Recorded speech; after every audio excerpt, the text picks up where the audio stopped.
Okay. Okay, it's 4 o'clock.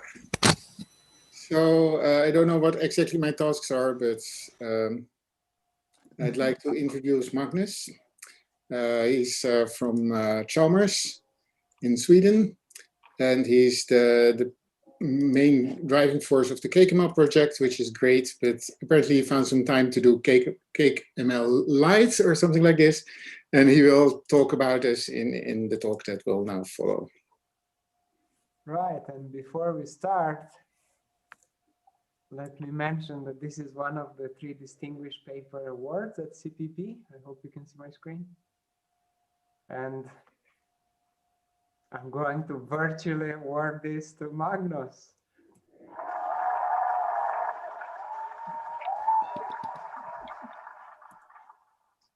And then start his recording.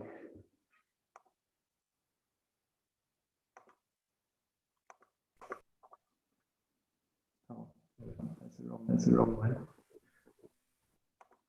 This one. In this talk, I will present my CPP paper on a minimalistic verified Bootstrap compiler. As the title suggests, this paper is about bootstrapping a compiler inside of an ITP. At this point, someone might say, hang on, hasn't that already been done in the CakeML project? Indeed it has, but CakeML has as an aim to produce a realistic verified compiler, and as a result, some of the key ideas are obscured by clutter of realism. The contribution of this work is to provide a clean and clear presentation of the idea behind compiler bootstrapping inside an ITP. This talk has a simple structure. I'll answer the questions why, what, and how. We start with the question why. Why would one bootstrap a compiler inside an ITP? To answer this, consider this scenario. Hooray! We've finished our verified compiler. How do we get an executable version that can run outside of an ITP? 2 ways come to mind. One can use the ITP's code extraction mechanism, or one can alternatively bootstrap the compiler within the ITP. This talk will look at the second option. Why does bootstrapping help us? Well, bootstrapping results in a theorem of the following form. This executable assembly code implements the compiler. By bootstrapping a compiler inside an ITP, we arrive at a theorem containing the executable implementation of the compiler. Okay, next question is then, what? What is compiler bootstrapping exactly? Well, let's start from a compiler. A compiler is a program that transforms source code into executable code. Bootstrapping then? We say that a compiler bootstraps itself when it can generate its own low-level implementation by applying itself to its own source code. The idea can be illustrated as follows. The idea is to feed the compiler in a source code, run the compiler as normal to get an implementation of the compiler as executable code. And we want to do all of this inside an ITP with proof. The next question is then, how? How can we bootstrap a compiler inside an ITP? Well, let's think of what we need. We clearly need a compiler implementation. We need semantics for source and for target languages. And we need a verified code generator. Okay, so let's get started. Implementation. Here's the top-level function implementing an end-to-end compiler. The subfunctions are a lexer that turns a string into a list of tokens, a parser that turns a list of tokens into a source program prog. Then we have a code generator, which given a source program, returns an assembly program. Finally, the asm to string function converts the assembly program into concrete syntax that an off-the-shelf assembler will understand. Moving on to the semantics. For the source semantics, we have a judgment which is to be understood as follows. Given input called input on standard in, program P will terminate and produce output called output on standard out. For the target semantics, we have a similar judgment with a similar meaning. Note that the subscript prog and asm indicate which semantics we are talking about. Equipped with a semantics judgment for source and target, we can state what it means for our code gen function to be correct. This theorem can be read as saying, if both source and generated assembly code terminate, then they produce exactly the same output.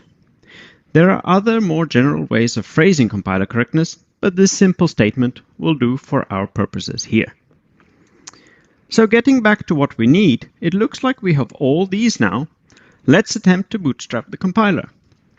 Remember, bootstrapping is applying the code generator to the compiler itself.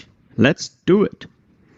At this point, someone will say, stop, the types don't make any sense. And indeed, applying the code generator directly to the compiler does not work, because there is a type mismatch. So how do we get around this? Well, there's a trick. Let's invent a prog representation of the compiler. This prog value, called compiler prog, needs to be such that the following holds. For any input called input, compiler prog will terminate and produce the same output as the compiler function applied to input. One should view this theorem as the correctness of compiler prog. It relates compiler, the function, with compiler prog. Now we have all the parts we need. We have the correctness of compiler prog, we have the correctness of the code generator, and a definition of the compiler as assembly code. From these, it is easy to prove the final correct bootstrap theorem. As you can see, this follows by modus ponens of the top two theorems on the slide. Let's have a look at what the bootstrap theorem says. If, for input, the assembly produces some output called output, then that output is the compiler function's output. In other words, the assembly implementation of the compiler, that is compiler asm, behaves like the compiler function. The next step is that we want to get our hands on the assembly code. To do this, we simply evaluate inside the ITP asymptoster applied to compiler asm. An excerpt of the result of this evaluation is shown on the right-hand side. Looking back at the parts that we need, we can see that a verified source code version of the compiler implementation was added to the list. We also needed evaluation of asymptoster applied to compiler asm. With this, the bootstrapping is done. The last item on the list limits how minimal the compiler can be. With an aim of minimality, the source language was designed to be just large enough to conveniently express the compiler implementation. I decided on a small untyped Lisp where values are binary trees with natural numbers at the leaves. The code generator is then a simple functional program, and compiler prog was produced mostly using proof-producing code synthesis. The I/O parts were manually implemented and verified. I'm rushing a bit because I want to show you a demo. In the demo, we will see two versions of the compiler. One is a verified printed source version, and the other is the string version of the assembly version of the compiler. So, here's the demo. We start by looking at the compiler as assembly code. Here it is in the file system. It is in GNU assembler syntax. I use GCC to assemble and link the assembly version of the compiler, and the result is a compiler executable. Now I show you a hello world program written in my little Lisp language. You can see here it says hello. I can compile this hello program. This produces a file called hello.s. Again, I use GCC to assemble and link the result.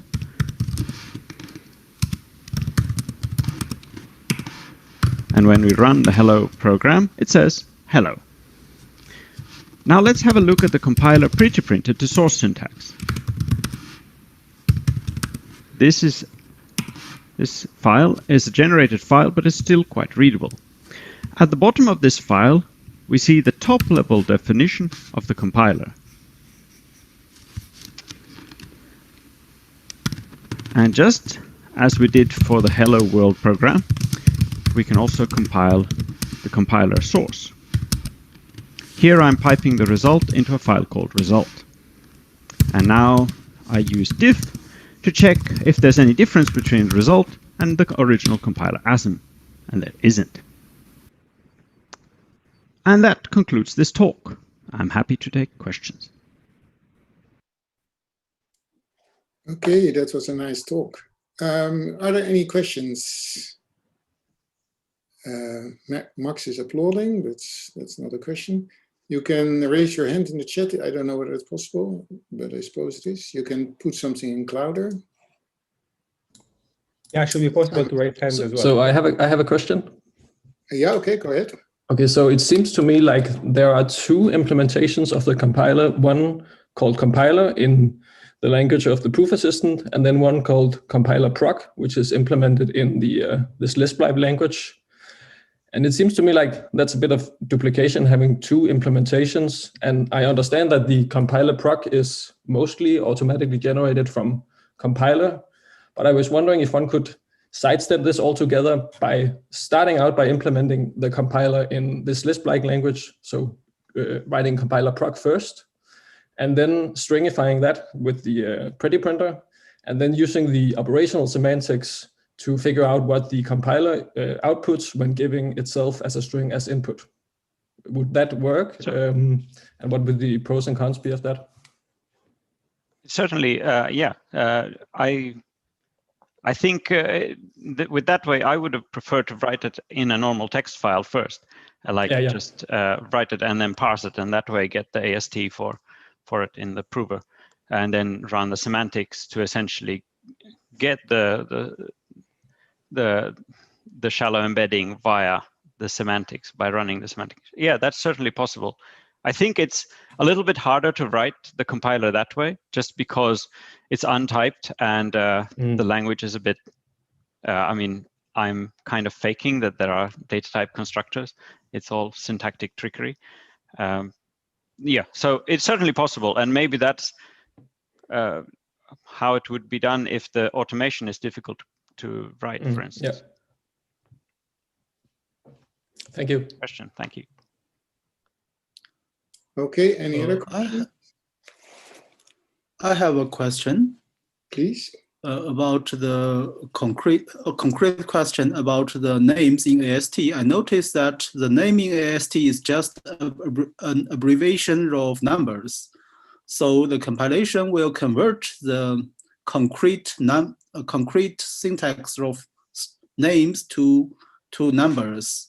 But when compiled to the machine code, is it possible to overflow if the name is extremely long? Yes.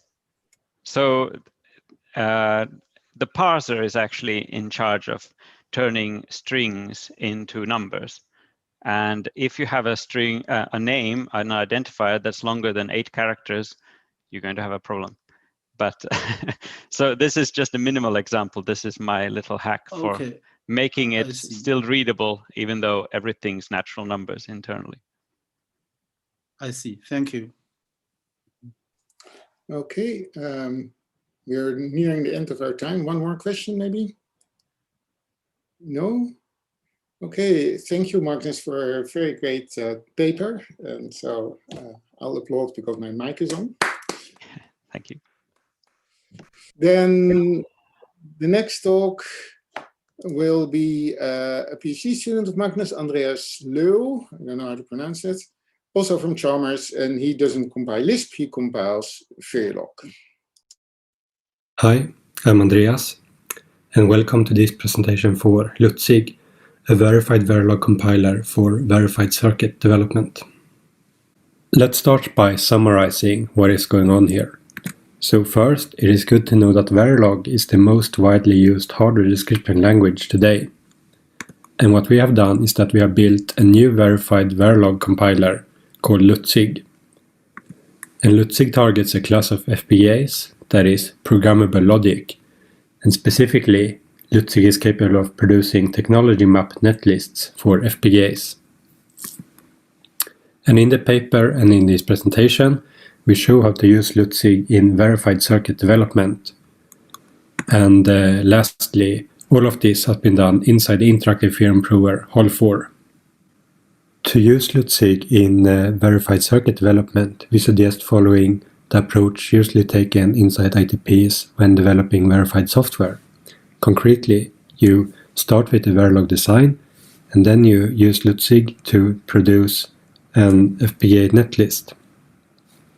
After this, you prove your circuit correctness theorem on the source level.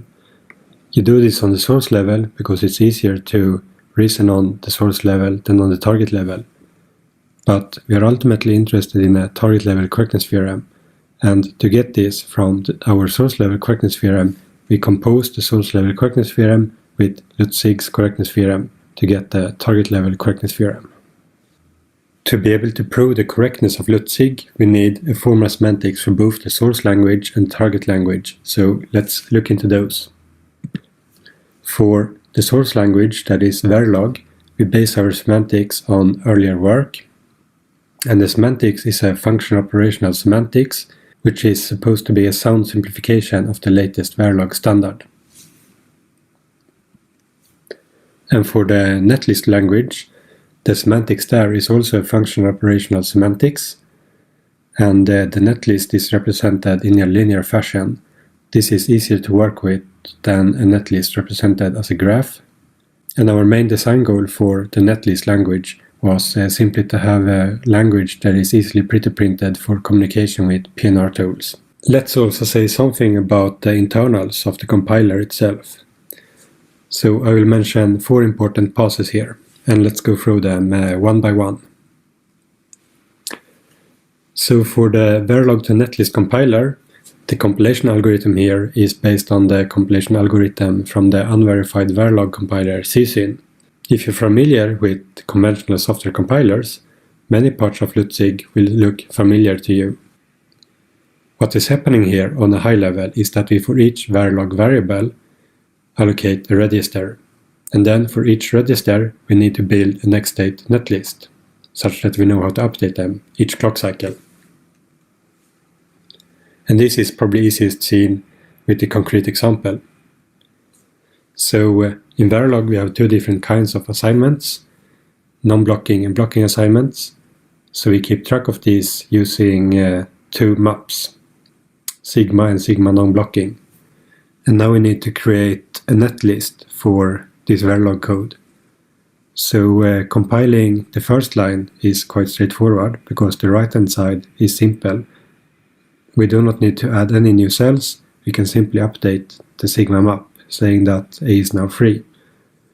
But for the second line, the right-hand side is a little more involved. So here we need to generate a few new cells, addition cells, and then we set the sigma for B to one of the outputs of these new cells. And here, after everything is done here, we have a netlist and we can read out how to update the registers using the sigma maps. Another important pass in Lutsig is Lutzig's X-value optimization pass, so let's look into that pass. So in synthesis, X-values is a way for hardware designers to signal don't care. Consider, for example, this Verilog code to the left here. So here we have an if statement with one branch assigning 3 to A and the other branch assigning X to A. And here the X value is a way for the hardware designer to signal to the compiler that the compiler can insert any value here. And this of course opens up optimization opportunities for the compiler, because if we say that X should be equal to 3 here, then the compiler can replace this whole if statement with an assignment to A, saying that A should always be equal to 3. And this allows us to compile the if statement without generating any maxes and so on. But one problem is that the Verilog standard check semantics is not a good fit for synthesis. So instead of following the standard here, we had to come up with our own semantics for X values, and our semantics is based on streams of non-deterministic bits. And not only is this pass an optimization pass, this pass is actually required to be able to do technology mapping later, because our target cell set do not include any non-deterministic cells. And after this pass, our netlist is entirely deterministic. And Lutsig also does technology mapping. So let's look into that as well. And technology mapping in Lutsig is carried out in two passes. So let's look into the first pass first. By technology mapping, we mean that we have a netlist implemented in terms of abstract gates, and we want to produce an equivalent netlist implemented in terms of the cells natively available in our target technology, in our case FPGAs. So when targeting FPGAs, we could in theory map all cells to lookup tables, so-called LUTs. But it's better to exploit the special purpose hardware resources available to us, such as, for example, carry chains. And this is exactly the responsibility of the technology mapper for high-level cells. The mapper takes high-level cells, such as addition or equality checking, and maps them to the special purpose hardware resources available in FPGAs. And after the first technology mapper is done, a second technology mapper is run to map all the cells not already mapped by the first mapper. So let's look into that mapper also. And the second technology mapper is based on graph coverings in the following sense.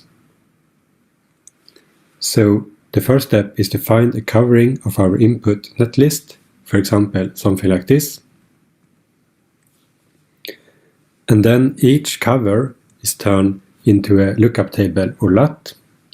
So this gives us our technology mapped netlist. But now we need to take into consideration that this pass differs from the other passes in Lutsig, because this pass is not verified.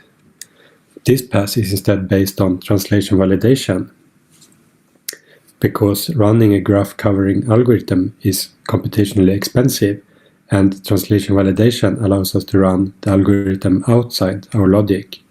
It also allows us to use existing mappers.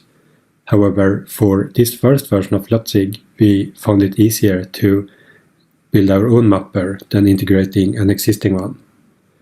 Anyhow, to prove the input and output netlist equivalent, we first break down the equivalence problem into a series of small Boolean problems that can be solved by SAT solving, and then, using all-for automation, we glue the result returned from the SAT solver back to one big equivalence claim for the two netlists.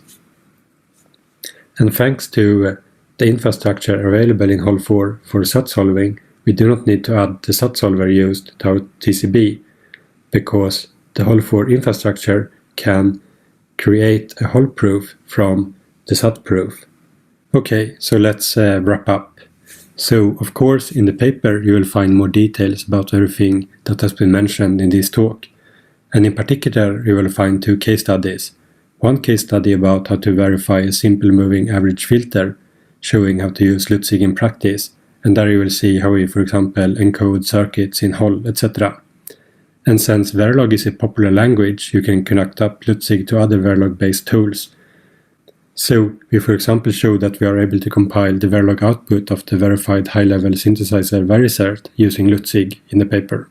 All in all, Lutsig is a verified Verilog compiler that compiles Verilog designs to netlists and does technology mapping for FPGAs. By verified, we mean that Lutsig is proved semantics preserving, and this enables us to transport properties proved at the Verilog level down to the netlist level. Hello, my name is Martin Derlet. I'm a PhD student at the German. Okay, thank you for the very nice talk about a very nice project. Are there any questions? For some reason, my clouder still says Magnus's talk, so there's no reflection on this talk period.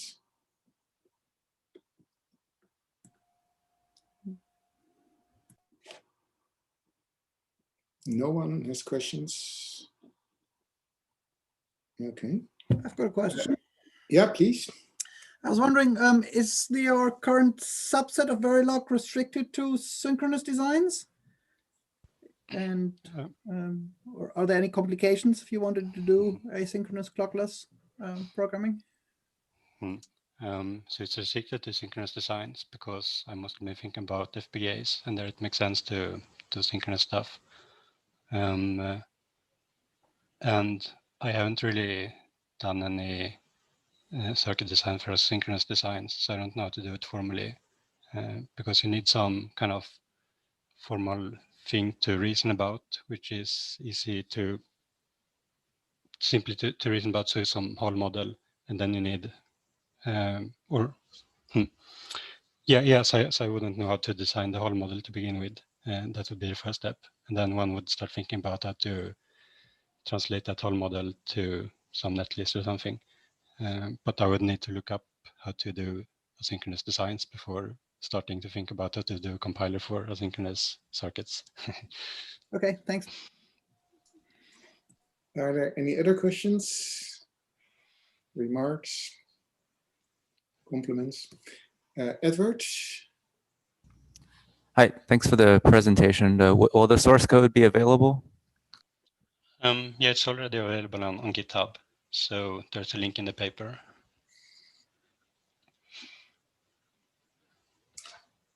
Okay. I had a question. So you claim this is a Verilog compiler, but if you look at the pipeline that's in the paper, it actually starts with whole code, not with Verilog code, because the Verilog is basically used as some intermediate language, more or less similar to what Magnus is doing with his Lisp. He didn't write this compiler in his little language. He just generated it from the whole. So suppose I would like to prove some Verilog corrects and then use your compiler for it in Hol4. How would I go about it? Yeah, so the pipeline used in the paper is just one possible way to use the compiler. So if you have some other front end, you can use that. So in the paper, you start from whole and then generate Verilog from that, because it's easier to reason using these whole circuits than reason in this Verilog semantics directly. But if you write a tool that allows you to reason on Verilog directly, then you can use this compiler to compile your Verilog circuits down to netlists. So as long as you have a way to get theorems for Verilog, you can use the compiler, and the compiler is agnostic for how you get these theorems. Okay, I think that's right. But do you think it's a good approach to prove Verilog correct directly with using some other tool? How do you look at this? So one of the case studies is connecting Lutsig to this high-level verified synthesizer. And there you start from CompSearch-C, and then this high-level synthesizer can generate Verilog from that. And from there you can use Lutsig to go to netlists. So that would be one way, but that is still, so there you still do not reason on the Verilog level, because there I guess you would start proving the C program correct and then carry it to Verilog and then carry it down to netlists. But if you would want to reason in Verilog directly, it's not as convenient, because if you really use a Verilog semantic similar to the to the Verilog standard, then you have this event-based semantics and so on, which is not very convenient. Okay. And then I wondered about the performance of your tool. The paper gives some information about this. Compared to industrial strength Verilog compiler, would it affect the performance of the circuit that's generated at the end? Or is it just a matter of the amount of circuits that's needed on the FPGA? I don't know enough about Verilog to know this myself. Do you understand what I'm saying?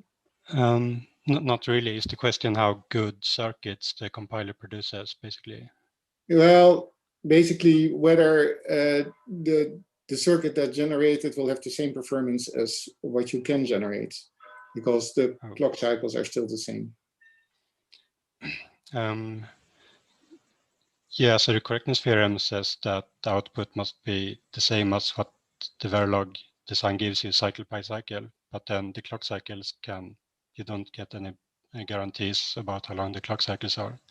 And there are not that many optimization passes in the compiler right now. So essentially only this X value optimization pass. So you would need some or a lot of optimization passes added to compete with real synthesizers. And they do a lot of optimizations that I don't do. So it's not really possible to compare this compiler with real compilers yet. Okay, thank you. So with Magnus, we started your talk too fast. So people who tuned talk were too late, but now we are too late again. So the next talk is by people from the Universität der Bundeswehr in München. And they will talk about verification of virtual machines optimization in Isabelle. Hello, my name is Martin Derle. I'm a PhD student at the German Research Institute for Cyber Defense.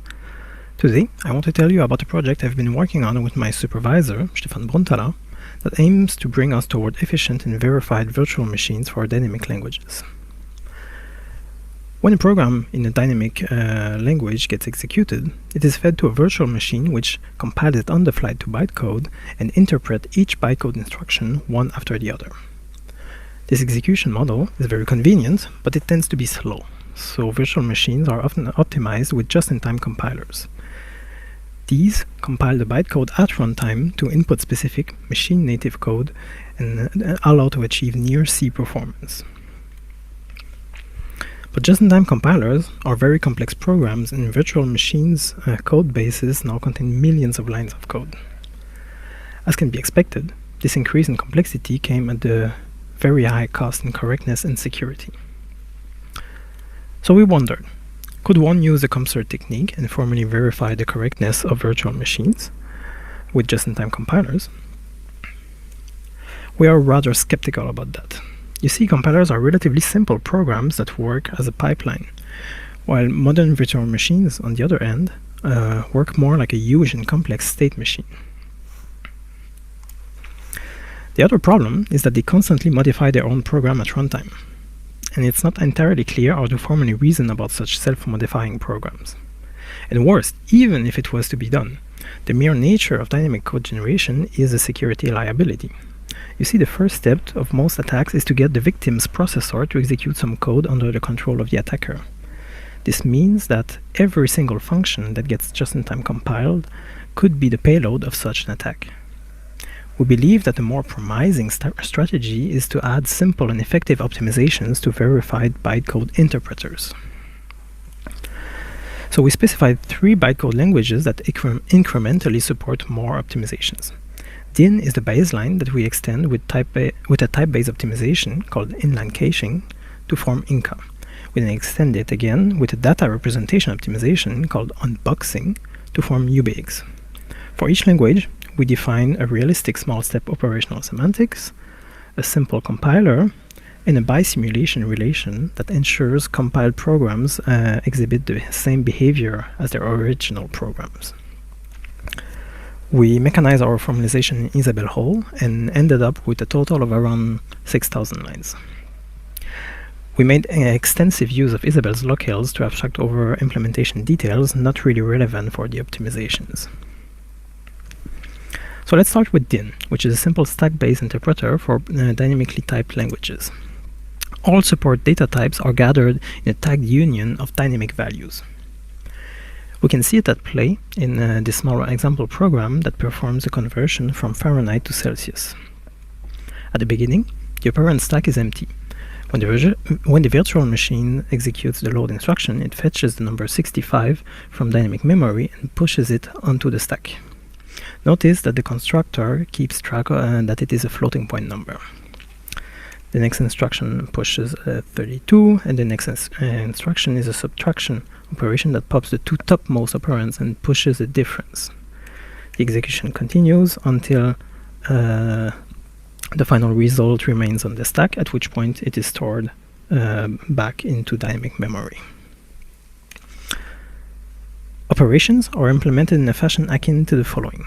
When the virtual machine encounters an operation instruction, it calls an evaluation function with the specific operation and the arguments taken from the operand stack. The eval function first performs a pattern matching on the operand and then continues with a pattern matching on the arguments. When the type of both arguments match, the calculation is performed. In this example, with a float and integer, 6 type checks were necessary. This means that the case on the fourth line will always be slightly slower than the case on the first line. Sure, we can tune the order for often occurring cases to be higher up the list in the pattern match, but this would only move the problem around. The idea of inlining is to have multiple equivalent versions, each of which using a different permutation, especially efficient for a specific type. So in this case, for arguments of type float and int.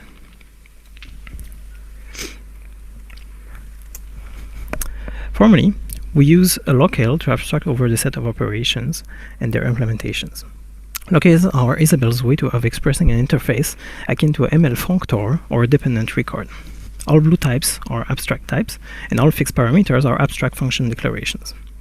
This is where we find the eval function, whose implementation we just looked at. A second locale introduces the abstract set of inline operation, the evaluation function for inline operations, and a mapping from one set to the other, as well as its inverse. Finally, we state a certain number of assumptions on these abstract functions. Now, we extend the DIN bytecode language with these inline operations to form the Inca language. Executing our Fahrenheit to Celsius converter in Inca should give a good intuition of how inline caching works in practice. During the first pass, the virtual machines observes the encountered operands and rewrites the program to use the inline operations. On the first pass, we see that Inca was slower than DIN because it had to pay the upfront cost of optimizing the program. On subsequent passes, the inline operations are directly used, and the Inca virtual machine then needs less type checks and performs better. The compiler from DIN to Inca trivially lifts all instructions. To prove soundness of this operation, we prove that there exists a bisimulation between a program and its compiled version. Completeness can be reduced to the fact that the compiler is a total function.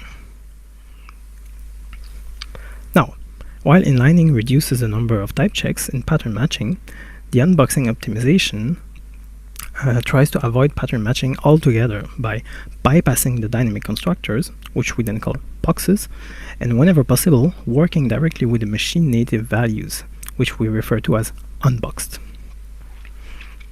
In this example, the division operation has direct access to the argument x and y of type float and int, respectively, and it does not need to box its result in a dynamic value.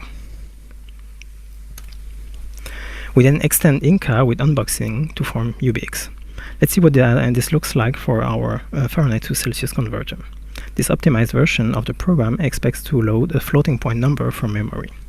When executing the loading instruction, the dynamic value has the expected type, and the number 65 is unboxed and pushed onto the stack. That is, without a def constructor. Then the next instruction pushes an integer, and now the unboxed operands are passed to the subtraction operation. Execution continues until the last instruction boxes the final result and stores it back into memory, that is, with a dynamic constructor. In this case, we were able to perform the full computation with only one dynamic object inspection and for the initial value and one allocation for the final result. The compiler from Inca to UBX lifts instructions from Inca to UBX and performs a single pass optimizing abstraction interpretation. Compilation is sound, as in, if it succeeds, there exists a bisimulation between the program and its compiled version. But it is incomplete because the abstract interpretation fails for some nonsensible programs, and also because the exact algorithm that we used is too weak to handle some valid programming patterns. So, in summary, we covered 3 bytecode languages that implement 2 speculative optimization. DIN is our baseline. Inca implements inline caching, which replaces operations to minimize the number of type checks.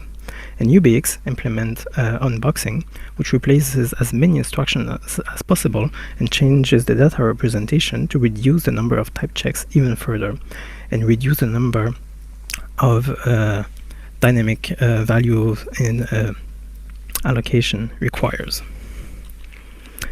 Our formalization was mechanized in Isabelle, where we specified the realistic small-step operational semantics for each of these 3 languages, while trying to keep multiple details abstract through Isabelle's locales mechanism. The formalization will be available under this URL in the next version of the archive of formal proofs. So, thank you for your attention and have a nice day.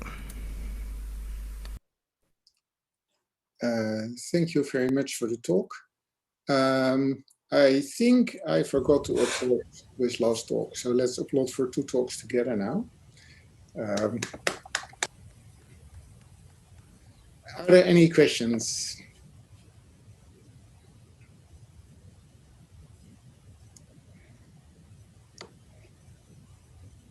About his work? Please raise your hand in the chat. Okay, Katalin. Yeah, so probably a pretty naive question, but do you ever need to undo any work if you guessed wrong, if you guessed wrong about the types, and at some point if you see the function with different types, do you need to undo the work? And is that also part of your formalization? Yes, so in this version of the presentation, I only had time to consider the case where the speculative optimization is successful. So we're referring to it as a cache hit. Of course, if this is not the case, then we have to undo the optimization. In both cases, it requires to generalize the program back to the generic version. In the case of Inca, it's just basically just requires to rewrite the instruction that was misspeculated. But in the case of UBX, that was the actual hard part of the formalization, because we changed the data representation. Well, we have to go back and on this operand stack and then box everything back, because the following operations cannot assume anymore that the result of the correct unboxed types is present. So in this situation, we have to either store the information on the stack, the type information, in order to box it if necessary, or perform a new type analysis to recover what the type of those operands are. In the formalization, we use the first technique where we store the type information alongside the operands. Okay, Andre? Right, I was wondering what is so how you use the Isabelle locale mechanism to manage the level of detail. So you worked at different abstraction levels. Can you give us a picture of how this works? Yes, there are basically 2 main components that we abstracted. So we started with the dynamic values. So in this presentation, I gave an example with 2 constructors for floating point numbers and integers. This doesn't exist anywhere in the formalization. So we just have a locale of dynamic values with an abstract type for dynamic values. And then we have some abstract functions to manipulate those values. So the semantics of those small bytecode languages actually only requires be able to identify Boolean values for control flow, so for conditional jumps. But apart from that, the exact values are not relevant. So we always manipulate them as opaque abstract values. So we abstracted the dynamic values and then the unbox values after that. So it's just an extension of that.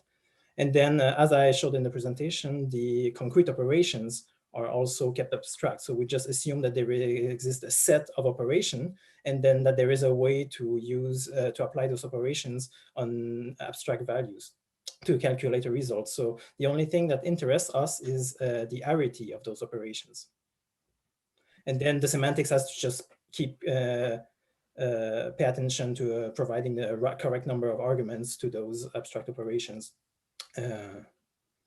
And then those are the two main components that we abstracted. Apart from that, a little bit for the concrete representation of the dynamic memory and stuff like that. But those are the two main components. But in the end, adding all of that together, that led us to absolutely huge locales. So with 10 to 15 abstract types and almost around 30, I think, abstract functions in the biggest locales. So at one point, the locale definition itself was a significant part of the definition. See, thank you. Okay, we're out of time, but there is one more hand. Leonard, is this a short question? Yeah, maybe otherwise we can take it offline. I was wondering also whether what the relationship is, or there's a talk tomorrow about compilation verification as well at Popo by people in Rennes, so probably using Coq. So I was wondering what the difference in scope or approach is, because you may have seen the video already. I don't know whether we have time to discuss this, so it's up to the chair. No, I must say I haven't seen the video you're referring to.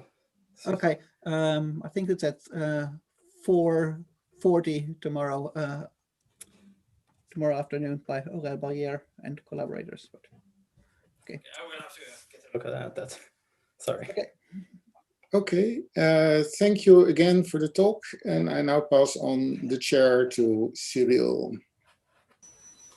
Hi everyone. The next talk will be about a modular Isabelle framework for verifying saturation provers, and will be given by Sophie Touret. Hello, I'm Sophie Touret, and this is my short video for CPP 21 about a modular Isabelle framework for verifying saturation provers, a work that I have done with Jasmin Blanchet.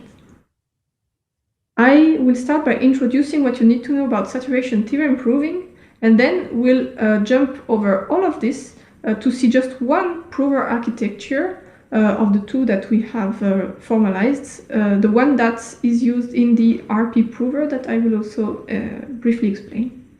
Saturation theorem proving is a technique to which you give a set of logic formulas, and that will return a saturated set of logic formulas, where saturated means that you will have added, as long as it's possible, new formulas based on the ones that you know, so following some rules, and you will have also removed some useless formulas, which is interesting because it can be used to predict the satisfiability of the formula, or not predict, but discover the satisfiability, because if you have picked your rules carefully, starting from a false formula, you can have you can guarantee that at some point the formula for itself will be generated. And to do this, you need to use a calculus, which is made of two main ingredients: an inference system. So this is the set of rules that tell you what formulas to add to your set, like in first order logic, for example, resolution or superposition, and a redundancy criteria, which is a collection of techniques that tell you what to remove, like tautology, deletion, subsumption, all of these techniques that detect when redundancy occurs. The best known saturation theorem provers currently are superposition based and work in first order logic. How do we ensure that a calculus works, that it will really produce false when the input formula is false? There are two things to verify. The first one is soundness, that false is only derived when the input set is false. And the contrapositive of this is completeness. So false is all we want to be sure that false is always derived when the input set is false. And this can be done in two ways. We can guarantee that a false saturated set is always containing false, so looking at the end result of saturation, or, and this is so static completeness, or we can look at the dynamic completeness, so we look at the process of saturation, and we give a guarantee that false appears at some point during the saturation of a false set. The best known results about saturation theorem proving and about its completeness, because this is what we really care about, are found in the handbook of automated reasoning, and more specifically in the chapter about resolution theorem proving from Bachmeier and Ganzinger. And in this chapter, the authors provide a series of theorems about completeness and how to obtain dynamic completeness for free from a proof of static completeness of a calculus, or how to obtain the completeness of a non-ground calculus, in first order logic in particular, from that of a ground calculus. So yes, so in the context of first order logic, this is very interesting. And in addition to this, they provide a proof of completeness for a realistic prover based on resolution that is called RP. But they don't use the theorems that they presented about completeness to prove the completeness of RP. And the reason is that for RP to be a realistic prover, it uses redundancy detection techniques such as subsumption, and subsumption happens to be incompatible with the completeness theorems provided before that in the paper. So they have to redo everything from scratch. But nevertheless, these results have been the state of the art for 20 years and are widely cited, and everyone relies upon them to assert that the provers that they provide are complete. So this is not a very satisfactory situation. And a few years ago, Uwe Waldmann, Simon Robillard, Jasmin, and I started working on a framework that solved this issue.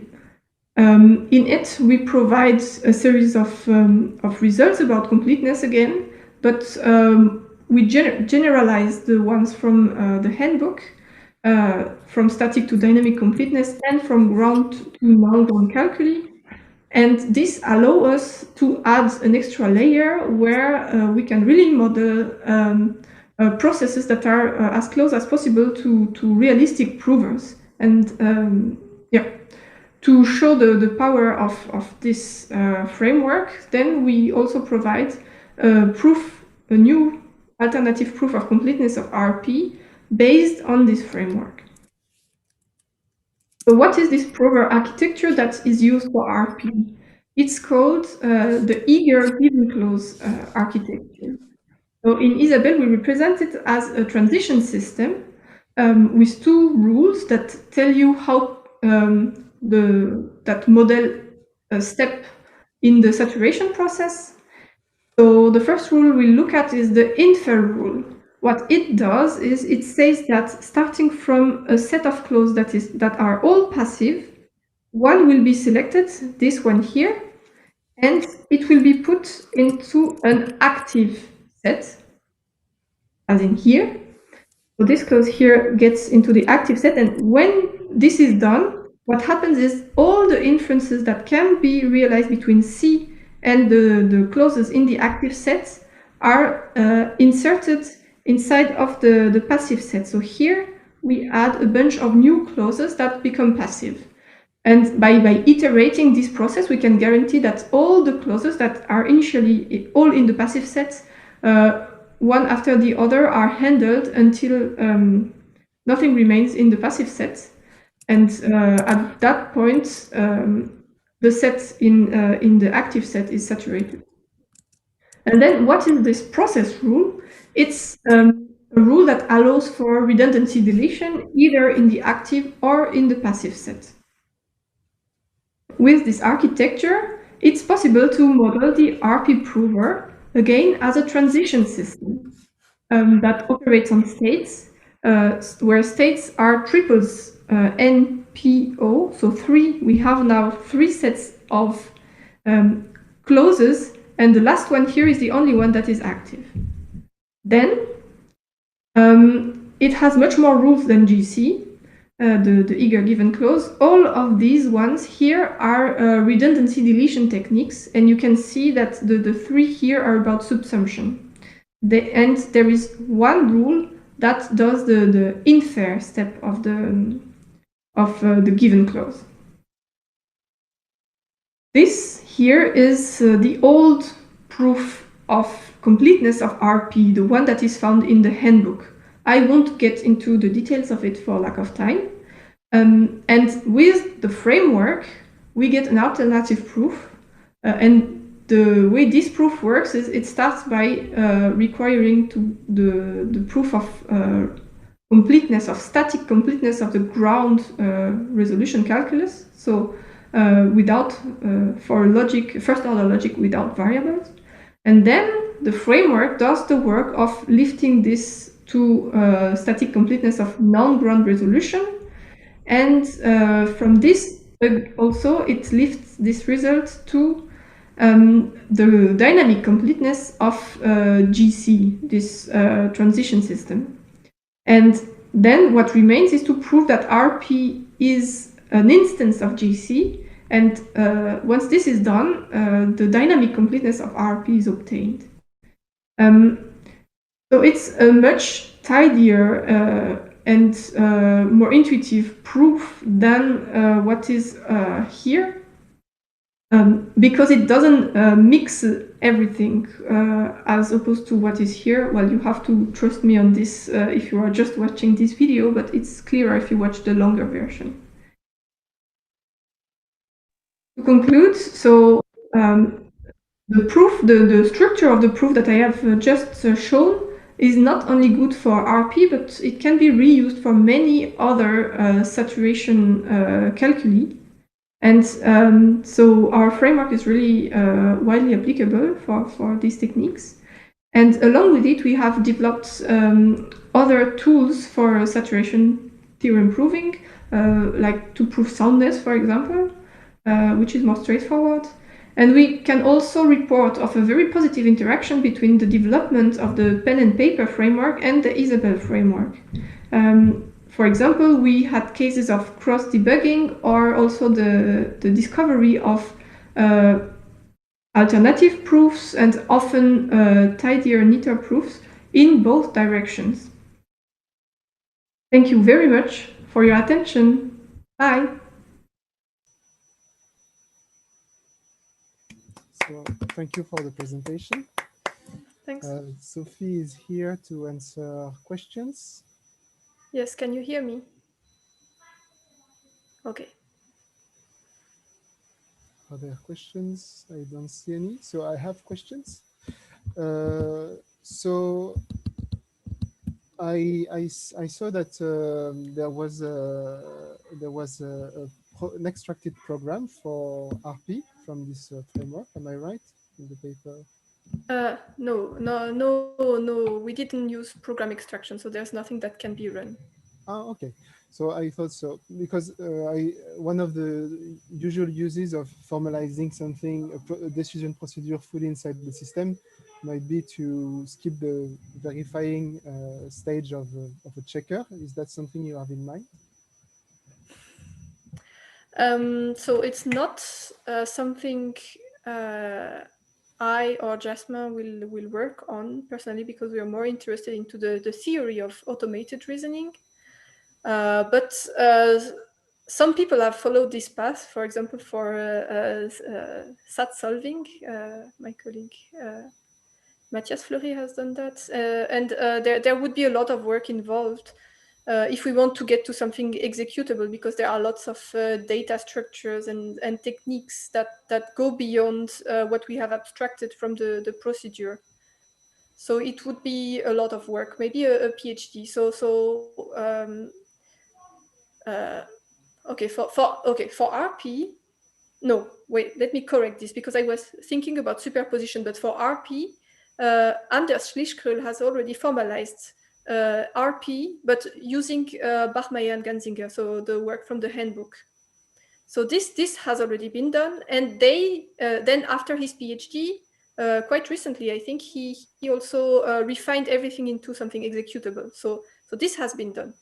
Okay. And so now I was thinking about superposition because this is the calculus I'm more interested in, more than RP, more than resolution. And for superposition, there is one formalization that exists also in Isabelle by Nicolas Pelletier, but it's done in a way that is not compatible with the framework, but also that prevents it from really using the lifting theorems. So it needs a lot of work. Simon Robillard, in fact, started. So one of the other authors of the pen and paper framework started working on the formalization of superposition using the framework. But yeah, this is ongoing work, and to get from this formalization to something that is executable, again, there would be really a huge amount of work necessary, I think. Okay. Thanks for this comprehensive answer. I think we were a bit late. Can we ask one more question? Or is there Andre? Hi. Hi. Folklore says, or maybe rumor says, that you can get insight into how good or how smart a prover is by studying its completeness theorem. So since you are looking deep into such things, do you have any insight on this, or do you think that your work will bring insight on these matters? So let me think. So in the sense the thing is, please. Yeah. So what happens is when you build the completeness proof, you are forced. But I'm talking about the static already at the static level, right? The one that you have to provide to the framework. So this is something that is really heavily calculus dependent. So when you look at this, you have to. You want your calculus to be as narrow as possible, right? To not produce too much rubbish that has to be thrown afterwards. And to do this, you have to find the best constraints that you can enforce on the rules in the calculus. And these constraints, so if you want completeness in your calculus, these constraints have to be weak enough that you get completeness. So this is why when you're doing the completeness proof, you can really see the reason why some constraints are there, and you can see if some constraints are necessary or not, and then you can really tweak and see if I want to preserve completeness but be efficient, should I enforce this constraint? Can I do without, because this constraint is costly to check, or can I introduce a rule that is incomplete but covers sufficiently many of the generic cases that we almost don't lose completeness. So this is the kind of insight that you gain when you work on the completeness of a prover. I see. Thank you very much. Thank you for this. So I'm afraid we have to go to the next talk, which is about Isabelle formalization of a termination method for LLVM intermediate representation. And it will be given by Max Hasselbeck. I hope I didn't mispronounce. Hi everyone, my name is Max Hasselbeck. I'm a PhD student at the University of Innsbruck, and today I'm going to give a short overview of our work submitted to CPP 2021 with the title An Isabelle Hall Formalization of a Proofs Termination Method for LLVM IR. This is joint work with my PhD supervisor, René Thiemann. So let's dive right in. What is our main goal, our big goal? As the title already mentioned, we're concerned with termination analysis, and we want to develop a fast, powerful, and highly reliable termination analysis tool for imperative programs. Fast meaning, okay, maybe that really you just click a button and then it tells you, okay, this is terminating for all inputs, or it's not. It should be powerful. It should cover lots of cases. And our work is concerned with the highly reliable part. We want to make the termination analysis tool trustworthy. And this graph here gives an overview of our framework infrastructure. So when I say imperative programs, I mean C code. And we're not working directly on the C code. We use the LLVM framework, compiler framework, to translate the C code into LLVM intermediate representation code. And the analysis is then done on the LLVM IR code. The termination analysis tool we use is called AProVE. It is developed at RWTH Aachen. And, well, it tells you there are 3 outcomes. Well, it tells you, no, this is non-terminating for certain inputs, and it usually gives you a counterexample, which is easily testable. It can time out since termination of an algorithm is an undecidable problem, or it tells you, yes, this is terminating for all inputs. And, well, the problem here is, do you trust? Do you trust this result? And AProVE is developed in Java, so it can contain bugs. And do you trust the termination analysis techniques, that those are correct and sound? So AProVE usually gives you some justification or a proof why this is terminating for all inputs. But these are machine-generated proofs which contain, for example, large integer transition systems. And there's no way for a human to actually read and check this. And this is where we come in. And we develop a tool called CETA, Certified Termination Analysis, which then checks these proofs. And we use the interactive theorem prover Isabelle to develop CETA, and so that if you trust the Isabelle kernel, you can trust our certified CETA. And what exactly are our contributions? So previous work on this topic was AProVE has already a termination analysis technique for LLVM-IR.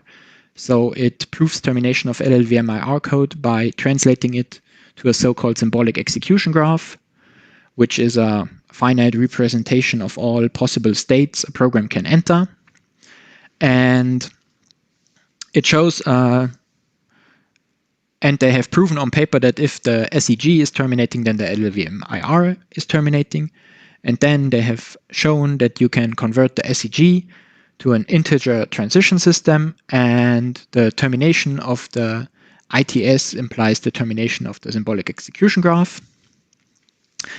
And AProVE and CETA already have support for certified termination proofs of integer transition systems. So our work is concerned with the first 2 steps, and then we can reuse the infrastructure for the termination proofs of the ITSs. So what we did in Isabelle was we specified small step operational semantics for LLVM-IR. We also specified semantics for the symbolic execution graph, and then we have shown, okay, what properties have to hold that the conversion of the LLVM-IR to an SEG is sound. Then we have shown how to convert an SEG to an ITS, that this conversion is again sound.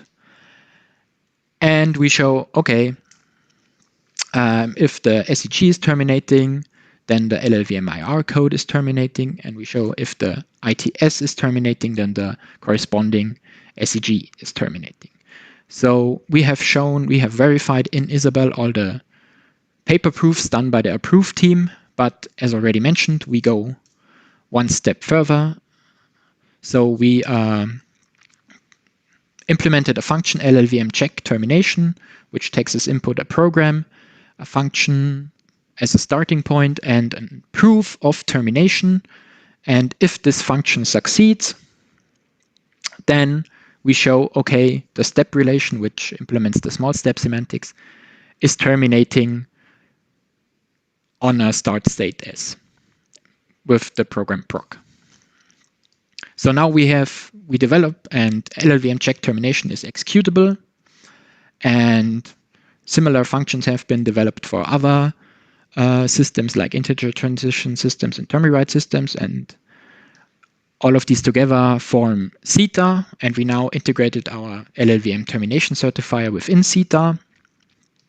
CETA is the code from our Haskell development exported, is the code from our Isabelle development exported to Haskell. And then if you compile the Haskell code with a Haskell compiler, you get a standalone binary. So we're not, it does not depend anymore on Isabelle.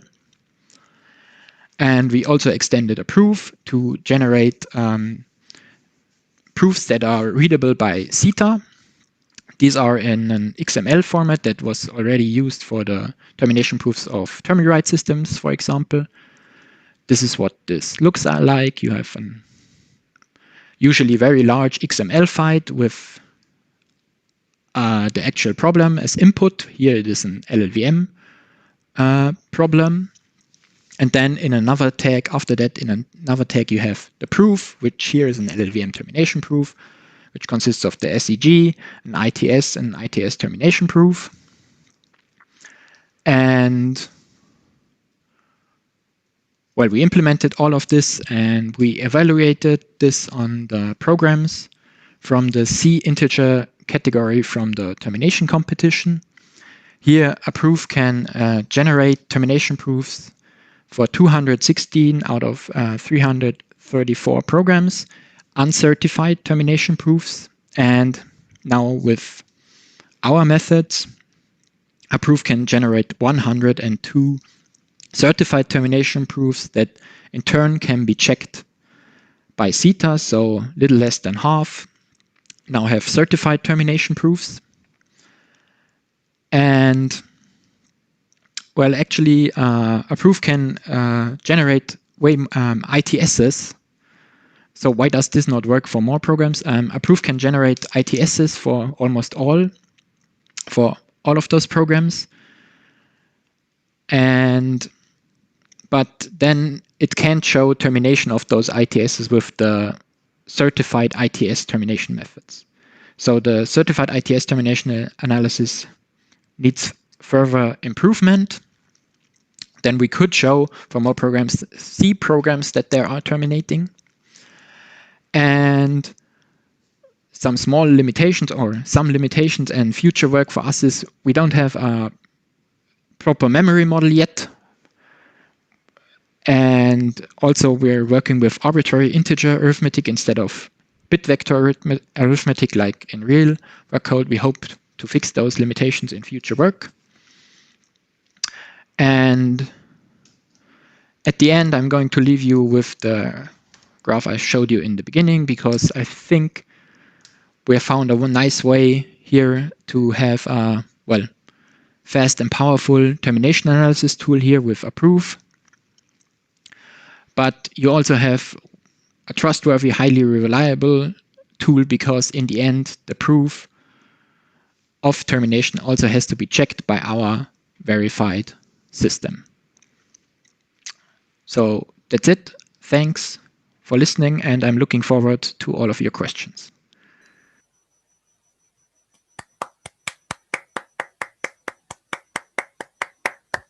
Thank you for this talk. So I think Max is here, yes. And you have already a question by Matthias Fleury. So maybe you can read it and answer it, or Matthias can read it. I'm not seeing it. Matthias, can you read your question out loud? Yeah, so the question is, you have this LLVM IR semantic, and I did not get if how it relates to the one from Peter Lammich, who has also semantics in Isabelle. Well, Peter Lammich is interested in generating LLVM programs from Isabelle code, or from Isabelle definitions, and we're interested in analyzing LLVM code. And well, we usually say Peter Lammich has a shallow embedding of LLVM IR code, and we have a deep embedding. So we actually, how should I put this? So Peter Lammich starts out with a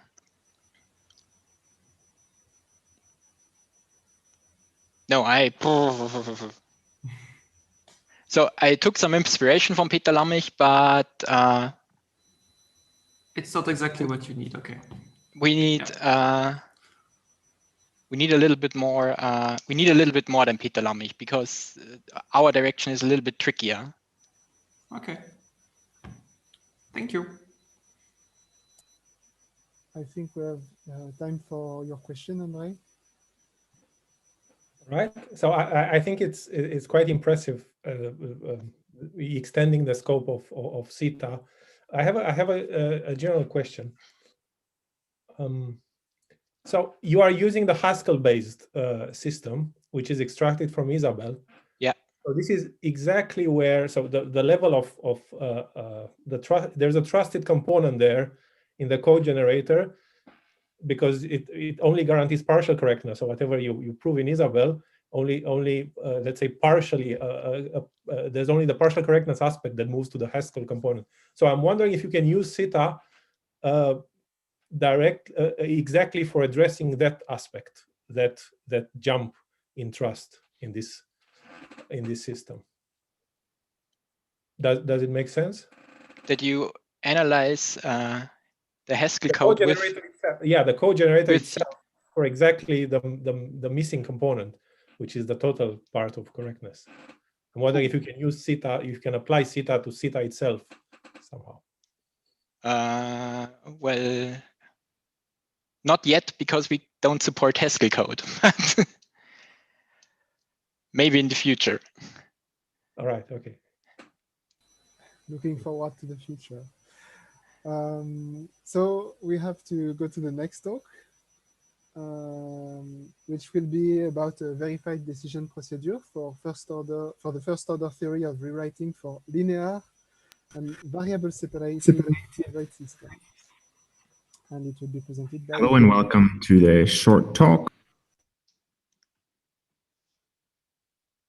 on a verified decision procedure for the first order theory of rewriting for linear variable separated rewrite systems. This is work done by Alexander Lochmann, Art Middeldorp, Bertram Felgenauer, and myself, Fabian Mittermeier. After an introduction, I will first describe what the first order theory of rewriting is and how the decision procedure works. In this process, I will give some details on our formalization, after which I will conclude.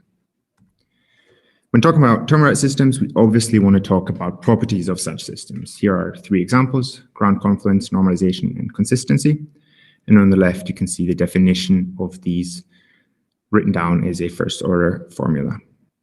Now, there are many tools to work with systems on properties such as confluence, ground confluence, or termination. However, it would be very nice to have a tool which can generalize this and work on arbitrary properties as long as they can be represented as a formula, as seen here. Now, this is in part possible due to this theorem by Duchette and Tissot, which states that the first order theory of rewriting is decidable for ground term rewrite systems. Ground term rewrite systems are systems where the rules contain no variables. This can be generalized a little bit to left linear right ground term rewrite systems, or as we do here, to linear variable separated term rewrite systems. However, not much further, since Tranan has shown that even for linear term rewrite systems, the first order theory of one-step rewriting is undecidable. And this, the fact that this is only one-step rewriting is also very limiting, since this theory only contains the single rewrite step and cannot represent many of the predicates that we use here. Based on the decision procedure by Duchette and Tissot, Franziska Rapp, working together with Art Middeldorp, has developed the tool Fort, which takes as input a property in the first order theory of rewriting, as in such a formula you saw earlier, and it also takes a term rewrite system, more specifically a left linear right ground term rewrite system. Given these two, it then produces an answer, yes or no, depending on if the property holds for the given TRS. The tool obviously may also time out if it runs out of resources or runs too long. We generalize this to linear and variable separated TRSs, which is done in the newer tool FortH. Variable separated TRSs are different from normal TRSs in the sense that we drop the normal constraints. However, we require that in all the rules, variables that appear on the left and right-hand sides are different. So left and right-hand sides of rules do not share any variables. The decision procedure is based on tree automata techniques. I will not go into too much detail in this talk, but this can be read up on in the paper, of course. Now, since we have such a tool, the natural question that arises is, are the answers that the tool provides correct or not? Our approach to ensure correctness is to first formalize the underlying decision procedure in Isabelle, then make this formalization executable so that we can then generate a verified certificate checker for a newly developed certificate language, which can then in turn check the results given by Fort or FortH. In this paper, we present our results to the step 1, the formalization of the decision procedure. And previous results in this efforts have already been reported in CPP 2019 and TACAS 2020. So this has been a while in the making. What is the first-order theory of rewriting? It is a first-order logic over the language L without any function symbols. But L contains the following binary predicate symbols. The model of our language are finite linear variable separated TRSs, where we limit the signature such that the set of ground terms is non-empty. This is important since the set of ground terms serves as the domain for variables in our formulas. The interpretation of these predicate symbols are binary relations over the ground terms with the obvious meaning where equality is equality.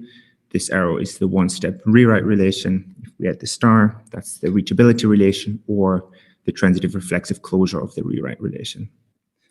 We obviously want to talk about more predicates, for example, conversion or maybe parallel rewriting, and there are many, many more. Now onto the decision procedure. The state-of-the-art procedure, as presented by Docente Saw, is based on tree automata constructions for every binary predicate symbol you can see here, and more, of course. Only a few of these predicates can be obtained via closure operations on these previously constructed automata.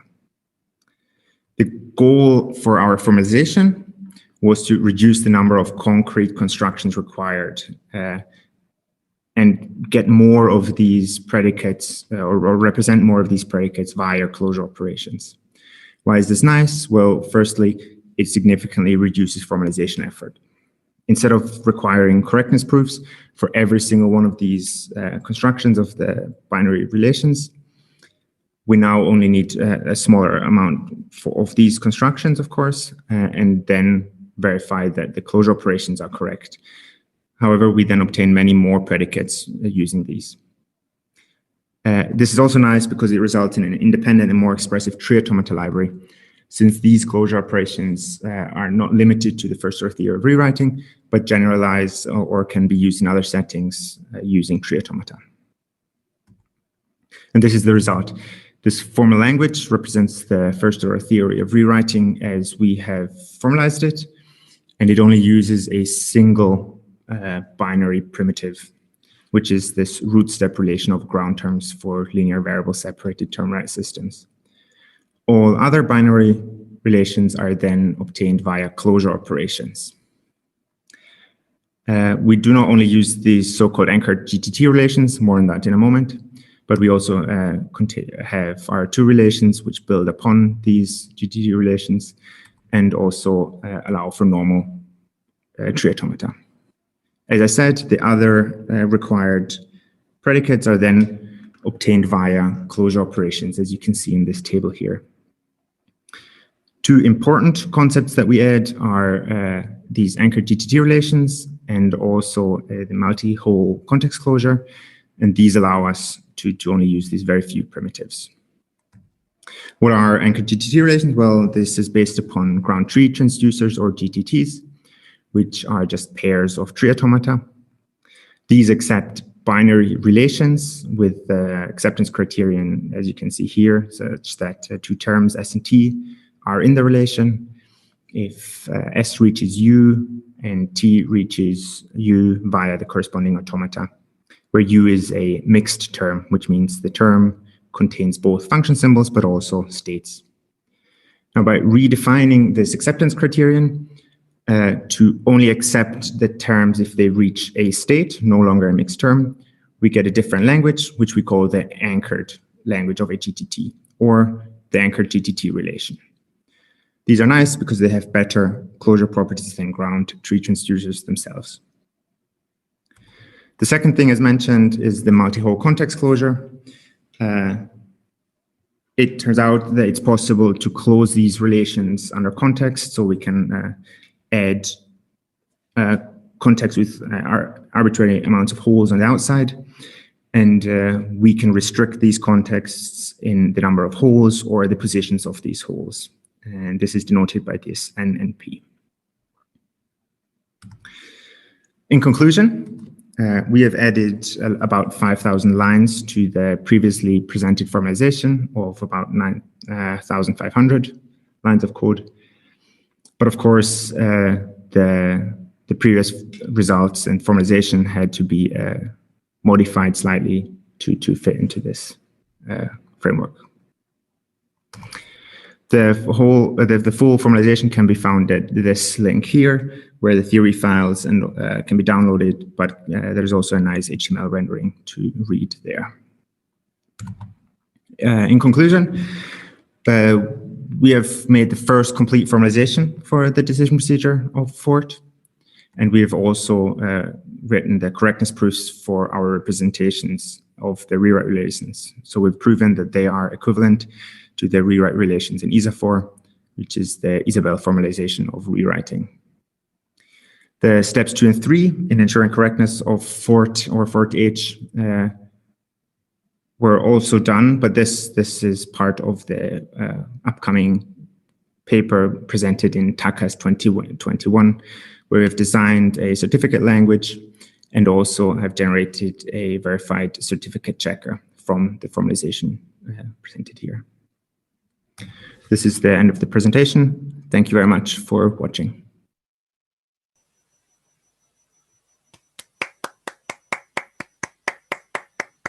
Great talk.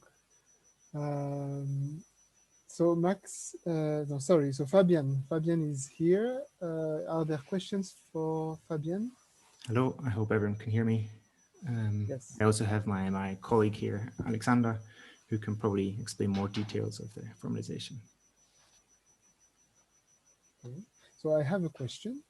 So one of your previous works is about verified ground confluence tool. So I assume this subsumes the previous work by checking any first order theory property rather than just confluence. Am I right? Yes, that's true. The tool for ground confluence is based on a small subset of the now formalized procedure that only uses these ground tree transducers. Okay. And now the new tools, new decision procedure can check properties defined in this theory. So one of my questions is, so since I saw that in your future work, I mean in your actually done, but presented in the future work, you will have an executable version. Did you lose or didn't lose any efficiency compared to the specialized tool? Is the more general version, does the more general version have the same efficiency on the specific property of ground confluence? So the more general tool, just based on the procedure itself, takes very, very similar steps. It will be a little bit slower, but this should be just a constant. And in our testing, we have surpassed the previous tool in performance-wise, but this just has to do with more optimizations that have been done in the constructions. That's great. Okay.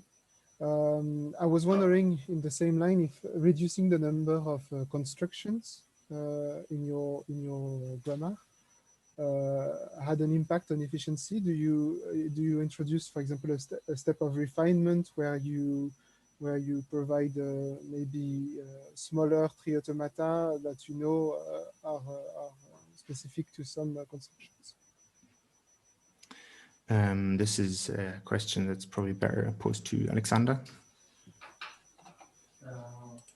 Hello? We can barely hear you.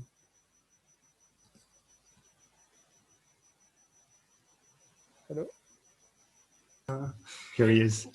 Well, we implemented some call trimming, where we can reduce the automata size in a linear fashion. However, we still need to check if we want to add a minimization approach, as they are quite expensive. So there is an algorithm which computes the bisimulation in R, which is the maximal rank, times the number of transitions log to the number of states algorithm to minimize one in a backwards compatibility way, which means it checks if there are a regular set of terms which reach the same state. So we can collapse these states if they always reach the same sets. Okay. But we are not sure if this will pay off to add this algorithm for minimization. So my question somehow is, would it make sense to pre-compute these optimizations for some terms? Maybe you can decompose in two phases, where you pre-compute common elements to some term rewriting that you have, and then you can check some properties. Does it make sense what I'm asking? Well, I'm not entirely sure, but I can explain what we do in terms of pre-computing. This is in Fort H, the tool, not formalization. These formulas often share constructions among different parts of the formula, and also below the constructions of these predicates, we share constructions, and these are cached. So they are only computed once per term system, and then these automata are reused. So yes. Okay. Nice. Thank you. So this is the end of the second session for today. If you have more questions for the speakers and their co-authors, I invite you to go to breakout rooms. I think there are some dedicated for each paper. Am I right? On Clouder, yes. Yeah, they were not very successful so far, but yeah, I can quickly create a breakout room. No. I mean Clouder. There are papers there are rooms for. Yes, I meant on Clouder, yes. And otherwise, the next session starts in roughly 26 minutes or so at 6 p.m. So thank you all. And thank you to all the speakers again. Thank you. And it's very nice to see the two co-authors together in the same room. True. And surprising as well. Okay, so I will leave this open for a while, but please remember to join us through Clouder again, because it's yet another Zoom room where we'll have the last paper session and the chair's report. Let's stop recording.